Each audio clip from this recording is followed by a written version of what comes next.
So coming to the next part of the function chapter, in this video we are going to discuss regarding the local and the global scope. So before we go into deep what is the local and the global scope, let me show you with an example which area of the program is considered as a local scope and which area of the program can be considered as a global scope here. So in this example, you can see here the various executable statements has been written. So in which one part of the program is the user defined function. So the variables that you use outside this user defined function are said to be having the global scope, and the variables which you use inside the user defined function are said to have the local scope. So that means whenever you write a program with certain hierarchy, the executable statements which are written with the main function, that is with the directly executable statements, are said to have the global scope, and the statements which you cover inside the any user defined function which will have the local scope here. So that means in this example the variable x and z have the global scope, whereas the variable y have the local scope here. So code in the global scope cannot use any local variables. So for example,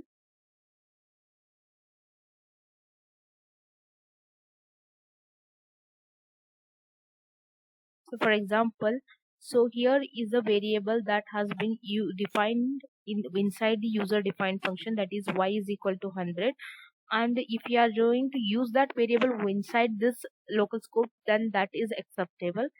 But in case you can see here one statement is here, I just remove this comment statement and I'm trying to use this variable outside the user defined function. I'm directly using that variable to display the content of the variable y here.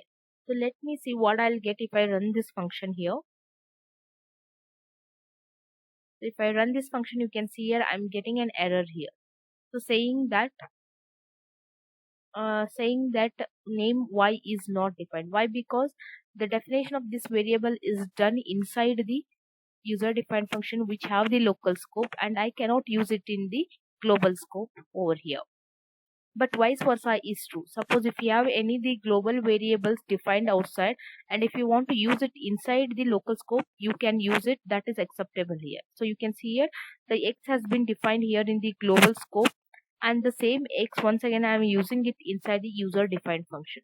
So that means the global scope variables can be used inside the local scope here, which is acceptable. I'll just run and show you here.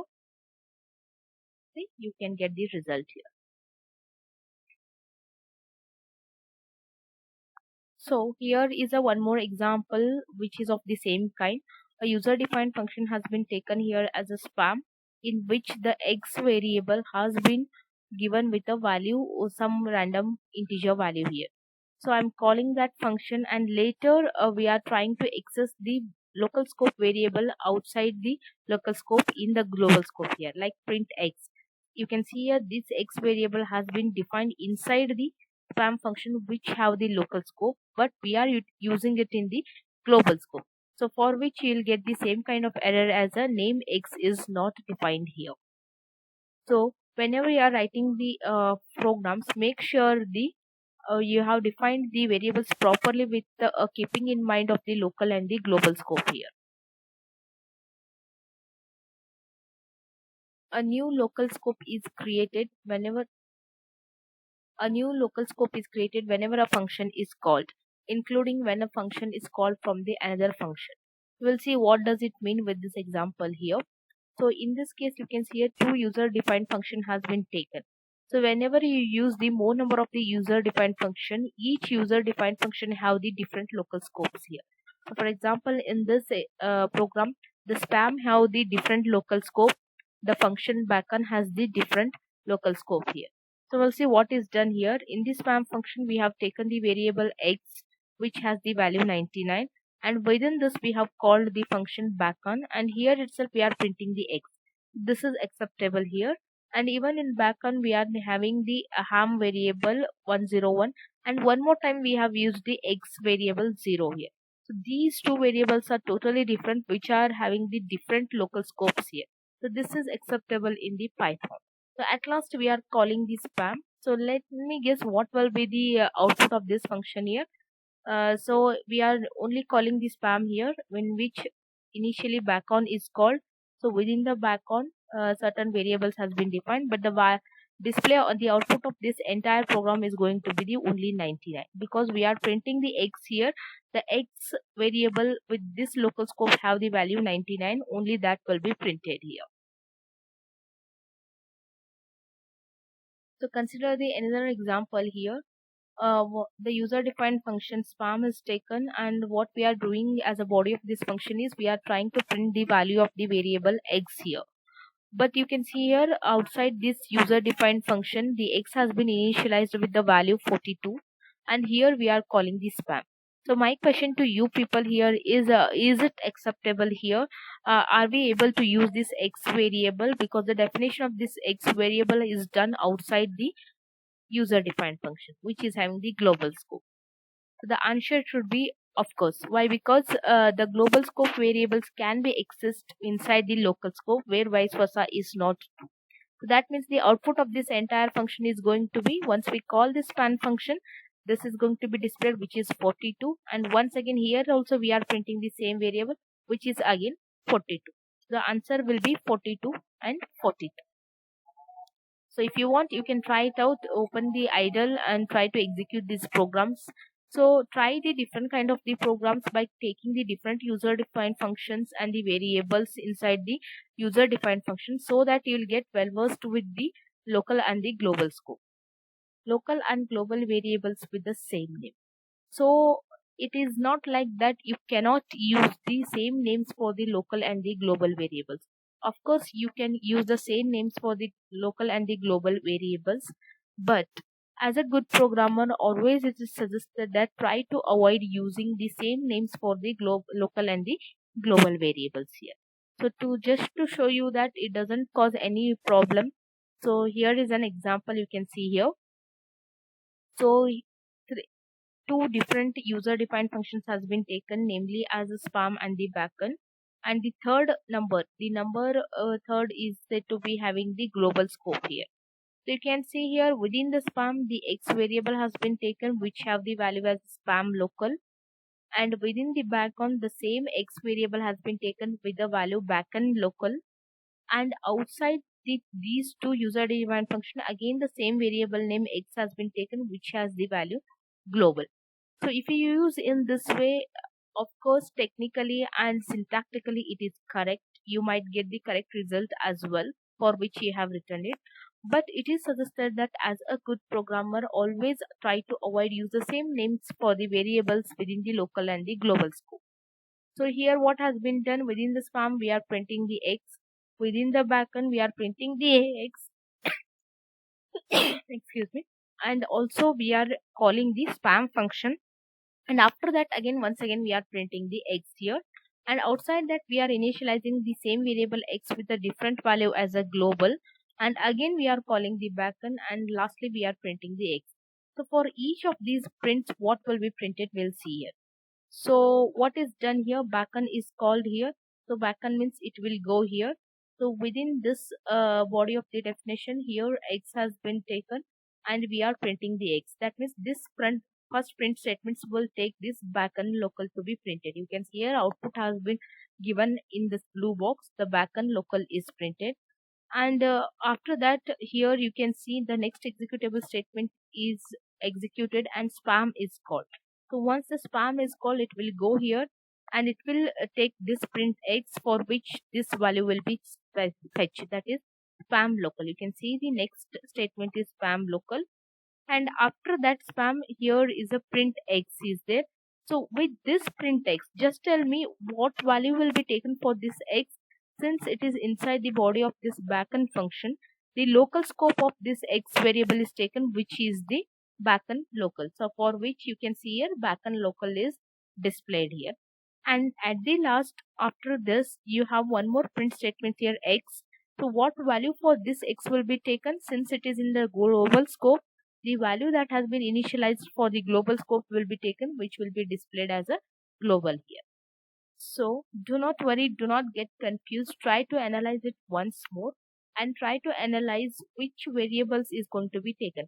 So in simplicity, you can just remember wherever you are using that variable, the value associated within that scope will be fetched and displayed as a result. I hope it is clear to you. So I hope the local and the global scope concept is clear to you. In order to avoid the confusion, try to execute all the examples given over here and try to analyze how the values for the each variables are considered here. So the next concept is the exception handling. So all of you have already studied this exception handling in the other programming languages like Java, C++, and the C as well. So what is this exception handling? So whenever you have written any program, uninterruptedly if something goes wrong, so how does the program has to behave? Either of the two ways is possible. One of the way is it is going to display the error as it is shown over here, but the errors that are being displayed by the compilers is not human readable. In the case not readable by a non-technical person. So in that case, you have to take care that if at all if something goes wrong with the program, you need to write a program in such a way that it has to display a proper message so that every person will be able to understand that. Even the non-technical person should also be able to understand that. For example, check this function here. Here we have written a function as a spam, which takes a one parameter as an argument. And what it is going to do here is it is going to return the quotient value, that is 42 divided by the whatever the parameter that is being passed here. So below that you can see here so many times this function has been invoked here with the different values here. So in the first case it has been called with a 2, that means divide by value will be 2, 42 divided by 2, the quotient will be written here. You can see the 21.0. And for the second time it has been called with the value 12, where divide by will be filled with a 12 and it is going to return 42 divided by 12, the quotient will be 3.5. In the third case, you can see the spam has been called with a 0 here. So in this case, divide by variable will be filled with a 0, and 42 divided by 0 is a infinite, for which you will enter into the error here. So you can see the compiler has displayed this error here, saying that 0 divided by line 6 and division by 0 error, and with a certain other messages over here. So in this case it is quite difficult here to understand for the non-technical person that what went wrong over here. So in order to avoid these kind of the problems, you need to use the exception handling, where expecting these kinds of problems may arise, you are going to write a program in such a way that even though if such error arises, it has to be displayed with the proper message there.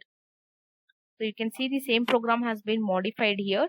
So for that, here you are going to use it try and the except block. I think in Java you have it as a catch block over there, isn't it?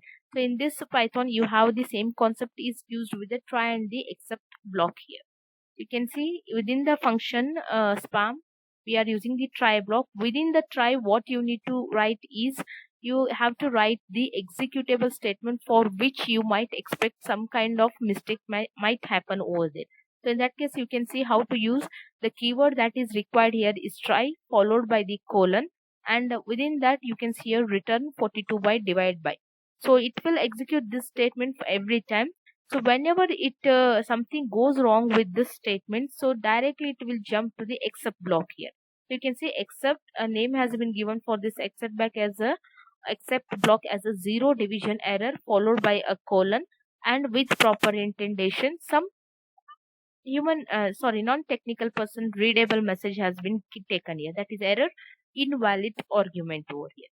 So this is the entirely the body of the spam function here. So let's see how does it executes here. So call the spam function with a 2. So it will the variable divide by will be filled with 2. So then first it will go for the try block. It will check out. It will execute the statement 42 divided by 2, which is executed, and then you will go to the displaying the result over there. If everything goes correct with the try block, it will never execute the except block. Keep this thing in your mind. So at the second time, 12 will be passed to the divide by, then again it will be able to divide it and the result will be displayed here. So next you can see here spam of 0. So it will again go to the try block, return 42 divided by 0, which is not possible. So in that case, directly it will not generate any error. So instead, if this statement is not possible, if the execution of this statement is not possible, then the whatever the statement that is covered in the except block will be executed here. This part will be executed. Error, invalid argument. So you can see here, error, invalid argument is displayed. So the next is spam, and for which the none value will be written.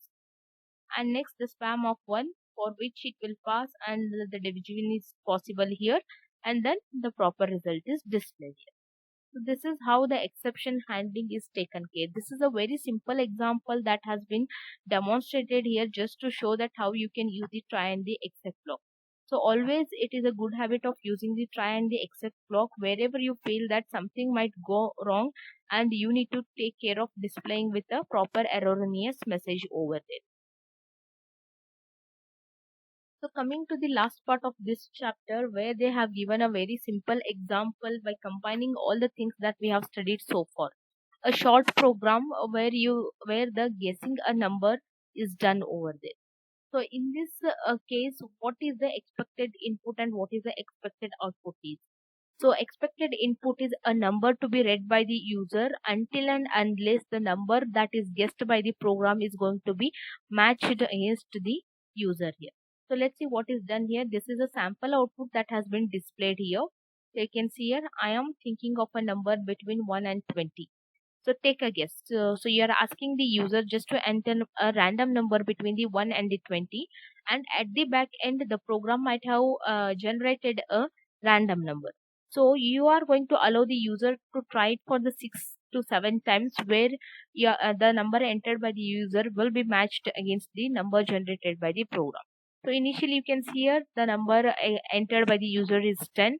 So you are displaying that you are going to write a program in such a way that you are going to compare this number with the random number that is generated by the program, and if it is less it has to display the messages your guess is too low, giving a hint that you have to, or the user has to enter the number something more than this. So next the user entered 15, and if it is higher then it has to display the result as a your guess is high, but if it is less, again it has to display your guess is too low. So then you can see 17 has been entered by the user, and again your guess is too high. That means the number is in between the 15 and 17, which is 16. So if the user enters the correct number, then finally it has to display the result as a good job. You guessed my number in 4 guesses over here. So you need to write a program wherein you are going to generate a random number and you are going to ask the user to enter one number, and based upon the number entered by the user you are going to just compare that number with the generated number, and you are going to display the messages in this way. So let us see how the program has been written here. So this is the program what has been written over there. So this is a guess number game. So for generating a random number, you have to import a module named as a random. So for that, how you can import using the import keyword followed by the random. And the next you can see here a variable name has been taken as a secret number is equal to random.randint within the range 1 to 20. So you have the intention to randomly generate a one number between 1 and 20 here. So the next thing is I am thinking, you are giving a hint to the user that I am thinking of a number between 1 and 20. So next you will ask the player to guess for the 6 times. So here we have restricted it for the 6 times. It's your choice for how many times you can restrict it here. So that means you can see here for the guesses taken. So this is again a for loop iteration variable in the range 1 to 7. That means if you remember, the for loop works from the 1 to the number 1 less than the second argument here. That is from 1 to 6 it is the 6 times. For 6 times this entire part has to repeat here. So within that you can see here take a guess message has been displayed.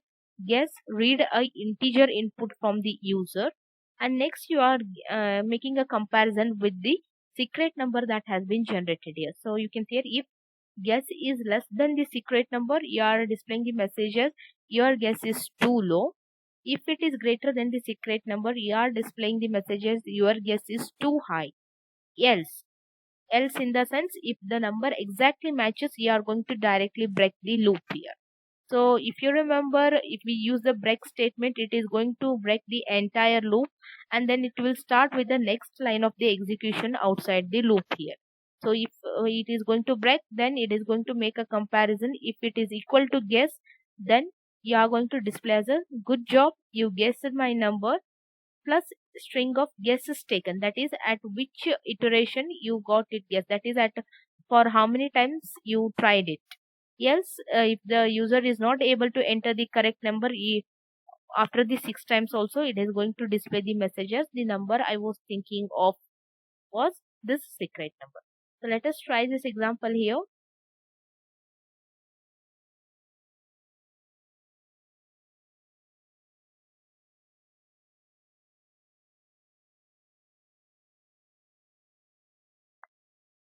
So the same program I have just typed here in the idle. If you want, you can try it. I'm not going to explain it once again. This part is for randomly generating a number between 1 and 20.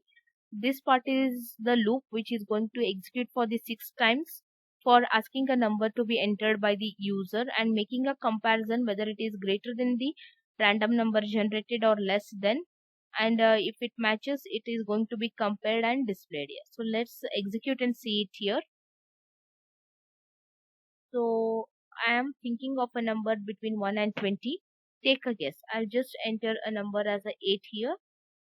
So what it made a comparison of this 8 with some random number generated here. Too low in the sense I have to give something more here, 16. So you can see here the guess is too high. That means my number or the number generated by the program is somewhere between the 8 and the 16 here. So let us enter the 10. Again it is too low. That means the number is between the 16 and the 10 here. So I'll enter it as a 13. So good job, you guessed my number. So that means the random number that is selected between the 1 and 20 is 13. And these are the inputs that has been given by the user. So once you enter 8, it will be compared with the 13. If it is less, it will display as a your guess is too low. Then I entered 16, then it will be made compared with 16. So if it is greater, it is going to display the messages your guess is too high. Then I entered again 10, which is again less than 13. So it displayed your guess is too low. So lastly, I entered exactly the number which is generated by the program, the random number that is 13. So which is matched against that. And I did it for how many chances? 4 chances. That's why it is displaying here as a good job. You guessed my number in the 4 guesses. I hope you understood this program, the logic behind this program. So do try it by your own also. So the with this, the all the concepts from the function chapter is completed. So at the end of your chapter, the practice has been given for the project as a collage sequence. Let me first make you understand what is this collage sequence. So for this, what you are supposed to do is you need to write a function named the collage. The name of the function is collage that accepts the one parameter named number. So once even that function is taken, so if the number that is passed is even, the collage function should print the number divided by double division by 2. Double division in the sense the question needs to be in a perfect integer form, excluding the decimal part over there, and the same value needs to be returned.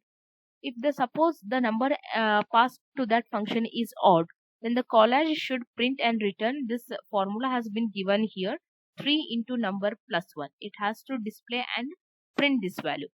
So this is the body of the collage function, what it is supposed to do. Based upon the even and the odd number, it is supposed to perform the two different operations here.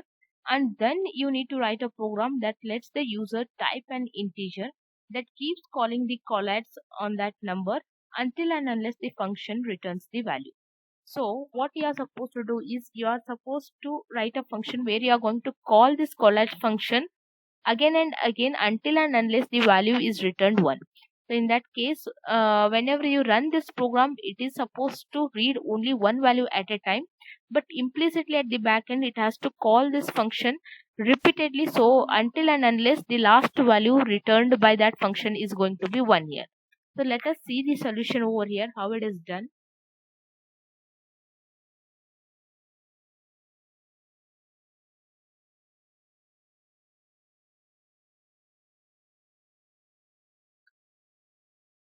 So this is what is done here. So I'll just show you once I execute this program, how does it is going to behave. Then I'll explain the logic behind this program here. So let me run this function here.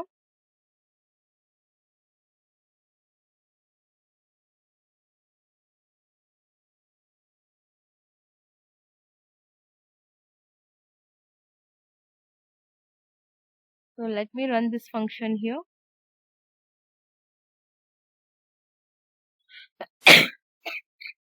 Sorry. So I'll just give the number as a 3 here and I'll press the enter. So you can see here, once I give the one input value, I'm not going to give any multiple inputs. So automatically it is generating some values, but when it is going to stop once it reaches the value as a 1 here. So what it does here, so you can see here in this program. So the actual program execution starts from here, though the body has been defined here. So until and unless this function is called, it is not going to execute the body of that function here. So initially it is going to read a number from the user which is of the form integer. So next you can see while a loop has been used until and unless this condition fails. So while the n is not equal to 1. Why? Because in the program they have told that it has to go on generating the numbers based on these two calculations. When it has to stop is once it reaches the value 1. So that's why it has been taken here in the while loop as while n is not equal to 1, n is equal to collides of n. So you are going to pass the same value again and again by calling this function until and unless the n value reaches to 1 here. So initially what I typed the 3 here. So 3 is not equal to 1. So I'm going to call this function by passing the value 3 here. So it will go here. The number will be filled with a 3. Next it will check whether the number mod 2 is equal to 0. So I hope you know how to check whether a number is even or not. If it is a even, the remainder needs to be 0. That's why the modulus operator has been used here. If it is a odd, the remainder is 1. So if you divide the number by 2, the remainder is not 0, instead it is 1. That means the calculation is done here. Result is equal to 3 into 3, 9 plus 1, 10 it is. So you can see the 10 has been displayed here and the same result is returned here. You can see here return result. So where it is going to return? Here inside the loop here.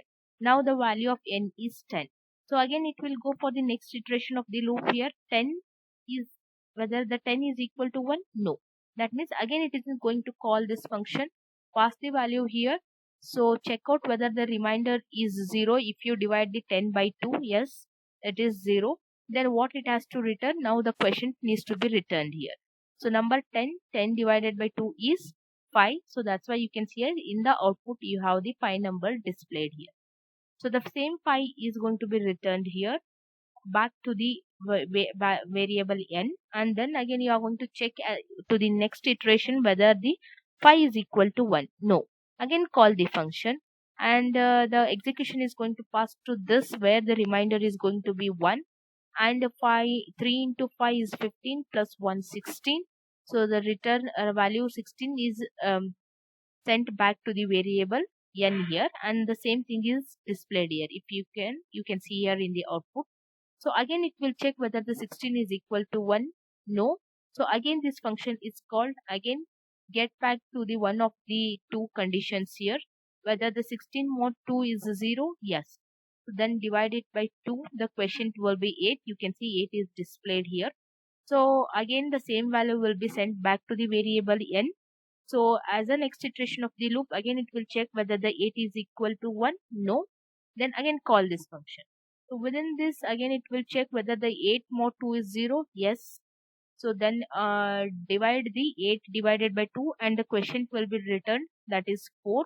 So the 4 value will be sent back to the variable n. So again check whether the 4 is equal to 1. No. Again sent back to it. So again it will check whether the 4 modulus 2 is 0. Yes. Then divide it. 4 divided by 2 quotient is 2. You can see the 2 is displayed here, and the same value will be returned here to the variable n. Check whether the 2 is equal to 1. No. Again call it once. So again do the check whether the 2 modulus 2 is 0. Yes. So return the 2, divide the 2 here 1. So the same value 1 is displayed here, and the same value 1 is returned back to the variable n. So check out whether 1 is not equal to 1. Yes, the condition fails here. And 1 is equal to 1, that's why the loop gets terminated here itself. And this is the collider sequence that has been generated. So this is the calculation that has been given to generate the collider sequence here. I hope you understood how it is written and what logic has been used. So it is named as a collage sequence by the mathematician itself, but there is no logic behind it that how it is generated and why these two formulas needs to be used here. Since it has been given as a definition of the project itself, you are going to use the same kind of the formula and you are going to generate the collage sequence. So with this, the functions chapter has been completed and also the first module. Thank you. If you have any doubts, then let me know. We'll clarify it in the interaction class, or else I'll do any videos on these concepts for which you are not yet clear, or else we can discuss it one more time. Thank you.